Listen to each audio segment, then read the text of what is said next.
6. Napakarami na ng mga tao sa daigdig ng panahong iyon.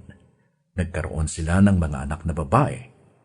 Nang makita ng mga anak ng Diyos na ang mga babaeng anak ng tao ay magaganda, ang mga ito'y pumili sa kanila ng kanya-kanyang asawa.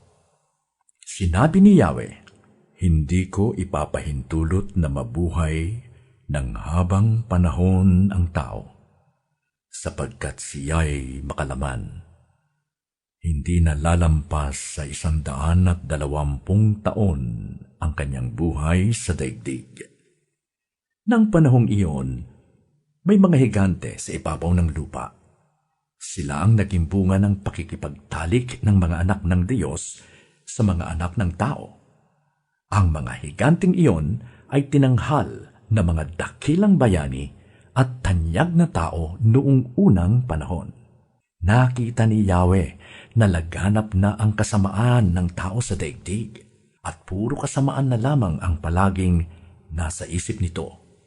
Kaya't labis na ikinalungkot ni Yahweh na nilikha pa niya ang tao. Sinabi niya, "Lilipulin ko ang lahat ng taong aking nilalang. Lilipulin ko rin ang lahat ng hayop at mga ibon.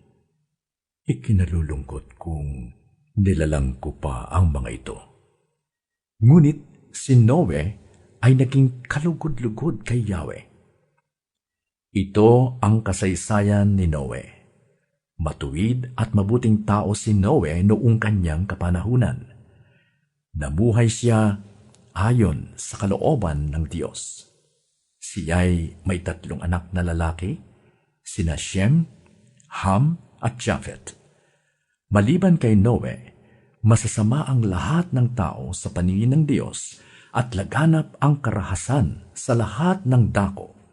Ito ang kalagayang nakita ng Diyos sa buong daigdig.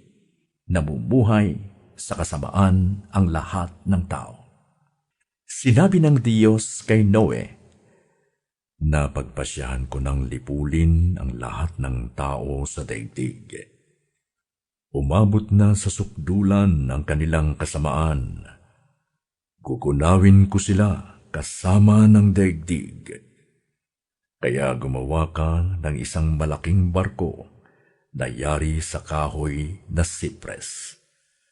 Lagyan mo ito ng mga silid at pahiran mo ng alkitran ang loob at labas nito.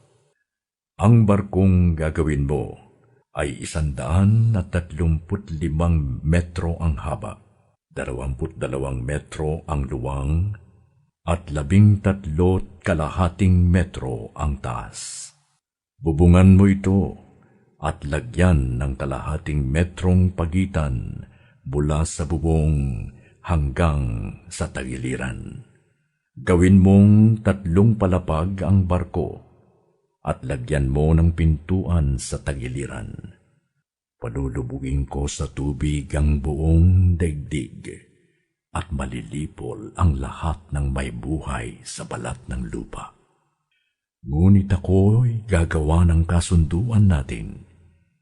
Isama mo ang iyong asawa at mga anak na lalaki, pati mga asawa nila, at pumasok kayo sa barko. Magsakay ka ng isang lalaki at isang babae ng bawat uri ng hayop at ibon, upang magpatuloy ang lahi nila. Magsakay ka rin ng tagi-isang pares sa bawat uri ng ibon at hayop at mga gumagapang sa lupa, upang magpatuloy rin ang lahi ng mga ito. Maglaan ka ng lahat ng uri ng pagkain para sa inyo at sa kanila.